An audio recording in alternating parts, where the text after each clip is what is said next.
Despite rising protectionist headwinds, a different tune is playing in the coastal town Boao in China's southernmost Hainan province. The annual Boao Forum for Asia kicked off on Tuesday under the theme Asia in the Changing World Towards a Shared Future. The forum brings 2,000 representatives from some 60 countries and regions, including leaders from Russia, Indonesia, Laos, Bangladesh and Kazakhstan, along with around 120 ministerial-level officials and leaders from some 30 international organizations. Delegates will spend 3 days discussing strategies for navigating global challenges and fostering regional cooperation. Chinese Vice Premier Ding Xuexiang, also a member of the Standing Committee of the Political Bureau of the Communist Party of China Central Committee, will attend and deliver a keynote speech at the opening plenary on Thursday. So what's on the agenda of this year's meeting? What uncertainties does the world face? What certainties can Asia provide? And what can we expect from the world's most economically dynamic region?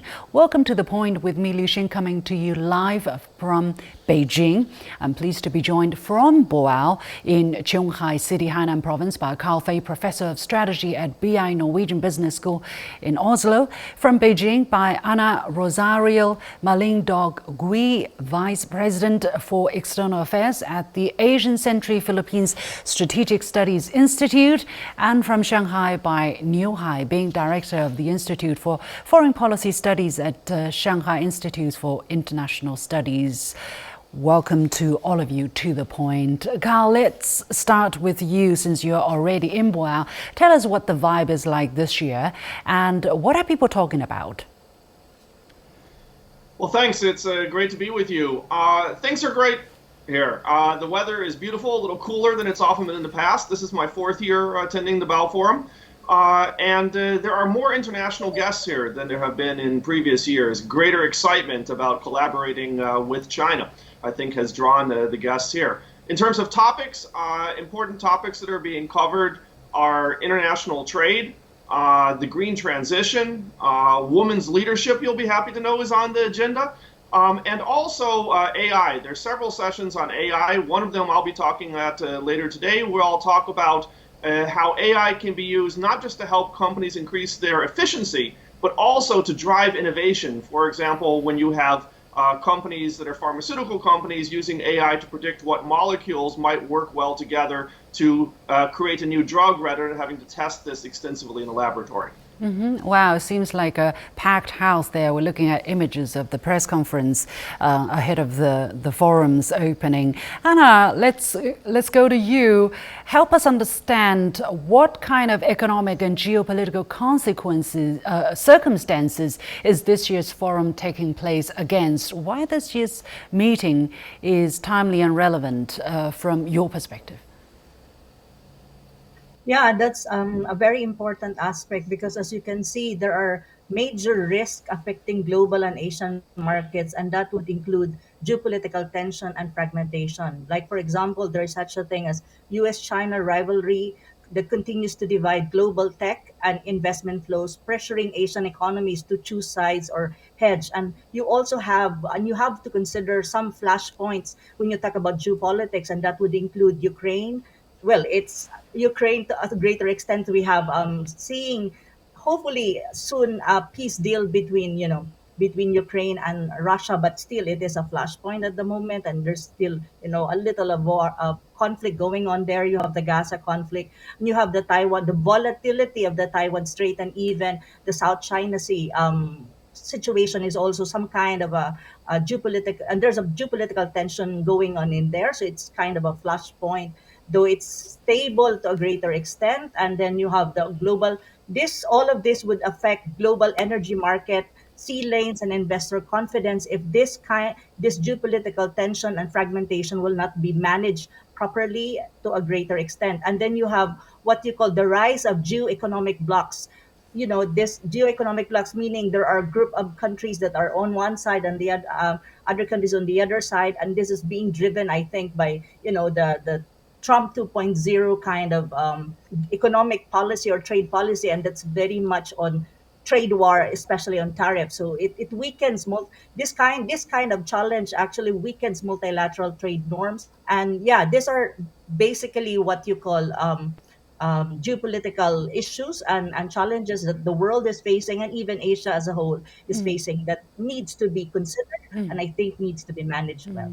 Well, the forum is mostly about Asian, but also Asian in the global context, and it's focusing heavily on the economy, economic topics. Mr. Niu, Chinese Vice Premier Ding Zhixiang will deliver a keynote speech at the opening plenary on Thursday. What key messages are people expecting from his speech? What messages will be sent?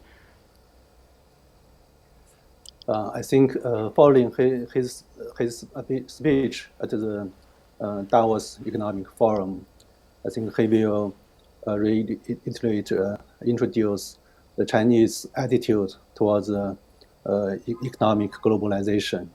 That is, China is strongly promote the inclusive and beneficial economic globalization. That means to promote a fair trade, free trade, and to enhance multilateralism in the global governance system, especially on economic affairs, and also to stress the importance of the regional integration in the current world economy.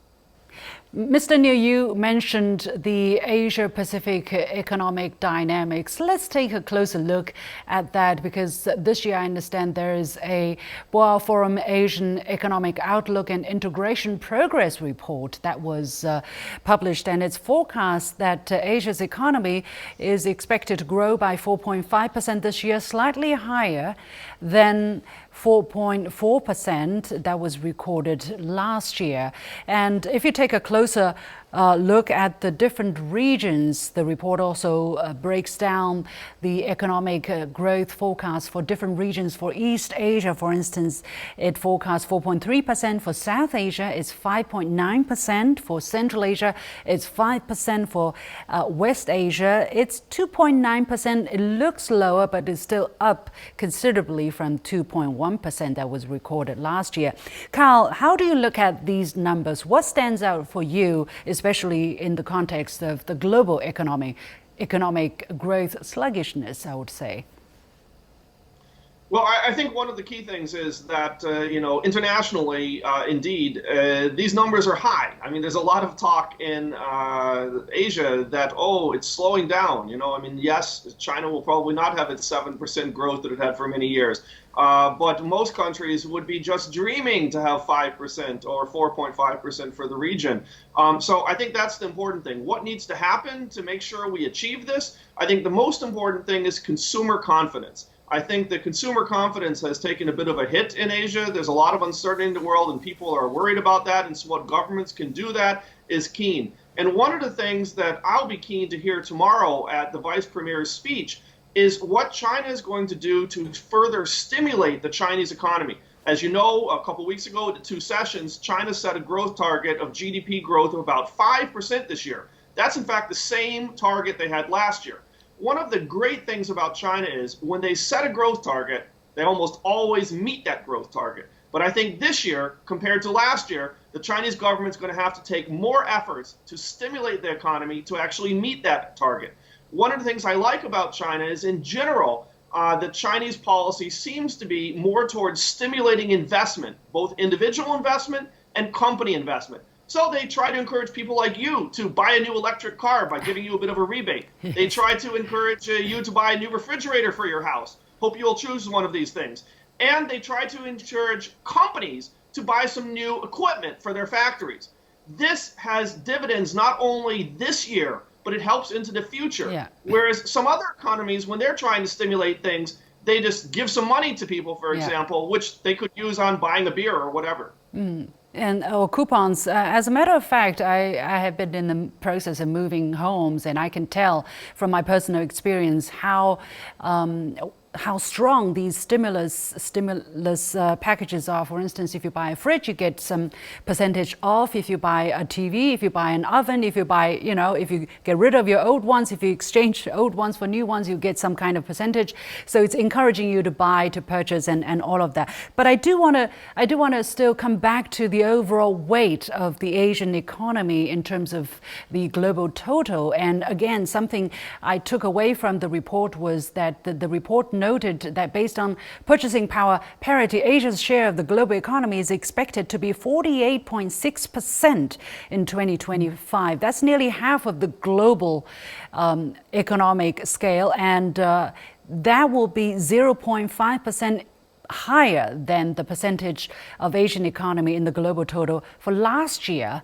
So Anna, what does that 0.5% number and trend tells you? Because I just looked it up on the IMF website. The share of G7 economies minus Japan, if I could, is around 25%, and it's projected to continue to decline. So what is the gap, the widening gap, tells you about the global picture and the dynamism of Asia's economy? Yeah, let me address the question also earlier and then combine my answer with your latest question. Yes, the forecasted 0.45 growth for Asia in 2025 and the projected increase in the global GDP share of 48.6% indeed reflect resilient growth momentum in the region, especially considering the global backdrop of uncertainty because of the so many other issues that are happening in the world right now, especially geopolitical issues, and also, of course, the trade war that Trump is pushing through tariffs. Indeed, these numbers reflect a positive and relatively strong growth momentum for Asia, where the region continues to anchor global growth. But beneath the surface lies a complex interplay of opportunities and risk. Of course, there's always opportunity and risk in here. Strategic integration, innovation, and policy reforms will be key to turning the momentum into sustained prosperity. But let me a little bit explain what are the numbers, what these numbers say about Asia's growth momentum. This means steady recovery and leadership in global growth. Asia will remain the engine of global growth, contributing more than two-thirds of the global GDP expansion. So this is good for Asia, though other parts of the world, like the US, the EU, are experiencing some kind of slowdown, and even China, I think, is trying with the China right now it's not anymore double-digit growth, but still even the 5% targeted GDP growth for this year, I think, is a very good in terms of making the rest of Asia confident that the whole of Asia will be stable and will have that momentum still, despite all of the challenges. Because it's very much intertwined, the economies of China and other Asian countries. I actually paid special attention to the importance of the global value chain, which is also a very important part of the report. And it says that Asia is still at the heart of the global value chain, and China continues to be the center of gravity of global manufacturing value chains. Some numbers, for instance, in the year 2023, the dependence of global trade in intermediate goods on China was 16%. That's compared to its dependence of 15% on North America. In other words, China remain a leader in 20 of the world's most traded 22 intermediate goods.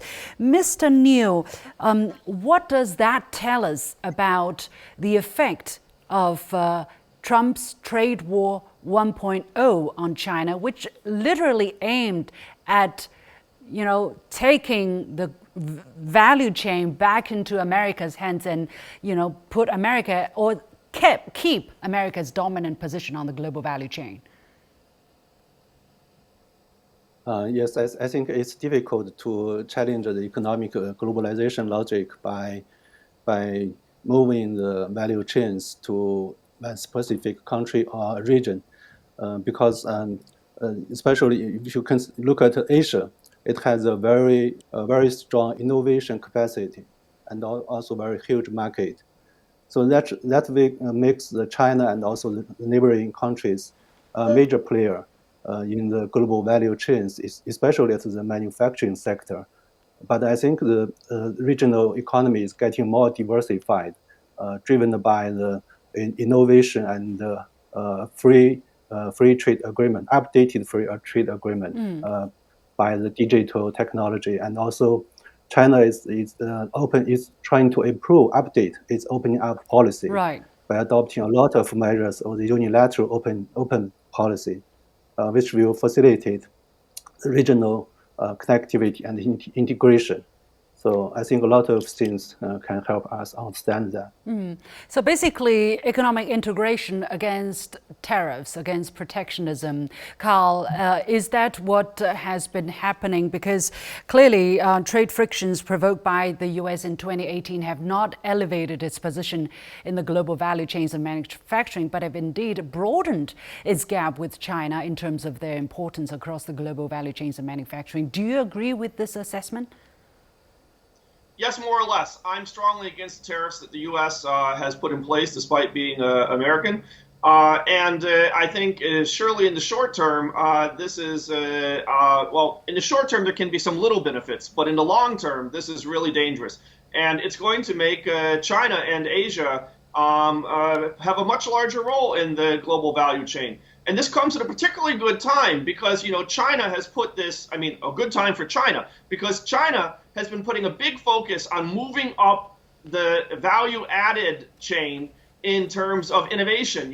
With this high quality new productive forces that President Xi has been pushing for, China is now trying to do more and more things that the US has historically been really strong in. So now when the US puts in tariffs, a lot of other countries say, hey, we want some alternative, and that alternative can be China/Asia. So I would say that the whole regional integration with RCEP plays a much more important role in the global value chain now that we have these tariffs coming from the US. But let's hope that maybe this is a little bit of a negotiating tactic from Trump, and we won't really get as large tariffs as are being threatened. Anna, how do you look at this coming from the Philippines? Is it China/Asia or China versus Asian economies? Because some people might think that, what China gains from regional economic integration is the losses for other regional countries. Could be. Yeah, thank you. I think the whole of Asia, as far as the Philippines is concerned, as far as I'm concerned, should promote real economic integration. There are several reasons why we need to do this, especially now that you have this, Trump unilateralism, and also it makes Asian countries a little bit more uncomfortable. The first thing is why economic integration in deepening intra-regional trade, especially through RCEP, or what you call Regional Comprehensive Economic Partnership, allows Asia to rely less on external markets like the United States. So in a way, you have cautioned the region from external tariff shocks and economic nationalism being pushed by the first American policy of Trump. Second is it strengthened regional value chains, as you have said earlier. Economic integration encourages efficient regional production networks, allowing countries to specialize and leverage comparative advantages. This boasts competitiveness and resilience among Asian economies, or especially the emerging ones, especially the developing ones.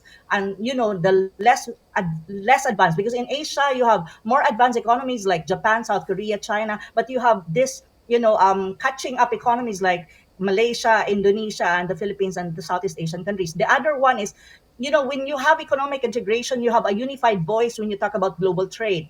A more integrated Asia can more effectively oppose protectionist trends in global institutions like World Trade Organization, G20, and the like, and advocate for international rules-based trade order, or policies or regulation. And the last one, I think, that is very, very important when you talk about economic integration is diversification and innovation. Regional economic integration can foster technology sharing, cross-border digital commerce, and greater infrastructure connectivity through mechanism and regional programs like, for example, Asian Connectivity, the China Belt and Road, or the BRI. These are, I think, what is important at the moment. Yeah. Let's talk a little bit more about the RCEP, and there are some specific numbers, again, breakdown of how this regional trade arrangement has impacted regional economies. For instance, in 2024, the total trade value within the region increased by 3% year on year, and Laos, Myanmar, Cambodia, and Indonesia witnessed the fastest growth rates, with their intra-regional trade increasing by 72%, 40%, 26% and 19% respectively, compared to levels before RCEP came into force. Carl, what is your take on this question, the importance of economic integration? This is about lowering tariffs, right, for countries in the group, especially the smaller ones, the less developed ones, and reducing barriers to trade. That seems to be the complete opposite of what some developed economies, or one developed economy, is advocating. Why is this working? Is this benefiting the smaller economies in that region? It is absolutely working, but I would like to point out it's not just good for the small, it's good for the big too. That's the beauty. It's good for everyone because different economies have different things to contribute. And so when you get a sort of mixed block, like a strong, growing, large China and some less developed countries, they can all benefit from doing different things. Another thing I'd like to point out is that, unfortunately, and I really apologize for this being American, the U.S. is starting to be a little bit of a bully here, basically. And so there's an advantage of having a whole group of countries get together to be able to have a unified voice and a unified market, more or less, to stand up to the U.S. Another thing is RCEP has made trade inside of the region easier and faster. For example, now it's required that if you are importing foodstuff that's perishable and flowers, you have to be able to import it and clear customs in 6 hours. I mean, this is huge for this type of industries. And even for all goods in 48 hours. And the procedures are much simpler. So it's not just about what is the actual percentage of tariffs. It's about how this trade works. But one thing that's important to note is that it's phasing in, and there are certain industries that some countries were a little bit sensitive about, and so they didn't instantly decrease the tariffs in those. And so it's important to continue to push forward with that. Mr. Niu, if you hear me, let me know. We know the highlights in Asia's economy for last year, again, from that report released by the Forum, was digital trade and services trade. Why have these been the bright spots, or particularly bright spots, for Asia's economy? Can these become new engines for regional growth? Yes, these are the new driving forces for the region. As we have witnessed that the increase in tourism in China, in Shanghai, because of the opening up on the visa policy. So this kind of improvement is quite important for the travel, for the people-to-people linkages, but also for the doing business. And also the digital technology, this kind of platform provides the timely information for business. And the smaller businessmen and producers across the region, they can use this kind of digital platform to do business with other neighboring countries. So this digital technology and is playing an increasingly important role in the regional economy, and also to improve the productivity. And so I think this is a very good time for regional countries to minimize the development gap on the digital sector, to share the technology information. Yeah. Yes. Well, China seems to be happy that regional economies are catching up in certain aspects where China has excelled. I mean, for instance, if you look at the government work report this year, it stressed that we should steadily expand institutional opening up and take the initiative to open wider and advance unilateral opening up in a well-ordered way so as to promote reform and development through greater openness. It's rather remarkable, and let me try to go back to Carl. If you look at this, if you read the messages here, it seems that, okay, there are greater competition, right, but we are going to deal with competition through openness instead of by closing the store. Why is China able to do that? Why is China confident that by opening up, it's not going to invite more competition, potentially? Carl? Well, it may invite some more competition, but it'll benefit China because they will be able to get import goods at lower costs, and they will be able to specialize in what China is best at doing. You know, the beauty of having low tariffs and openness is that there is not one best industry to work in. There's a best industry for China to work in, given the resources that it has. There's another best industry for the U.S. to work in. There's a third best industry for the Philippines to work in. And then working together, you can create what's best for the world. And so I think this is really what this is all about. And China's done some really interesting things, like creating this China International Import Expo to try to help companies from other countries to enter the Chinese market. They've really decreased very substantially the number of industries that are not possible for foreign companies to take part in, and tried to make essentially a much more even playing field. Most importantly, China's worked really hard to increase intellectual property protection. Something that's been the number one thing that foreign companies have complained about historically. What probably needs to be done still the most moving forward is to make sure the world understands these changes that China has made. Unfortunately, there's great ignorance. A lot of people think China today is what China was 15 years ago. And maybe the other thing that China could work a little bit on is trying to be a little bit more equitable in procurement calls from government organizations. Well, we'll definitely keep a close watch on the situation and see whether these voices are heard, whether a well-ordered opening up is indeed implemented. We have just about 10 seconds. Maybe I'll go back to Anna to give her the final say. Anna is on the line. Tell us, what is the biggest risk that Asia is facing in terms of its economic growth? One or two sentences, please, Anna. Yeah, I think the biggest risk for Asian economy is geopolitics, and I think that's costly for any economic kind of development. So we need to manage our flashpoints, especially in South China Sea and the volatility of the Taiwan Strait. All right, we have to leave it there. Thank you so much, Ana Rosario Malindo Gui from the Asian Century Philippines Strategic Studies Institute, Carl Fei, Professor of Strategy at BI Norwegian Business School in Oslo, and Niu Hai Bing, Director of the Institute for Foreign Policy Studies at the Shanghai Institute for International Studies. Thank you so much for being with us. And that's it for this edition of The Point with me, Li Xin, coming to you from Beijing. As always, on behalf of the whole team, thank you for watching. You can follow me on Facebook and X using the handle Li Xin in Beijing. You've got The Point.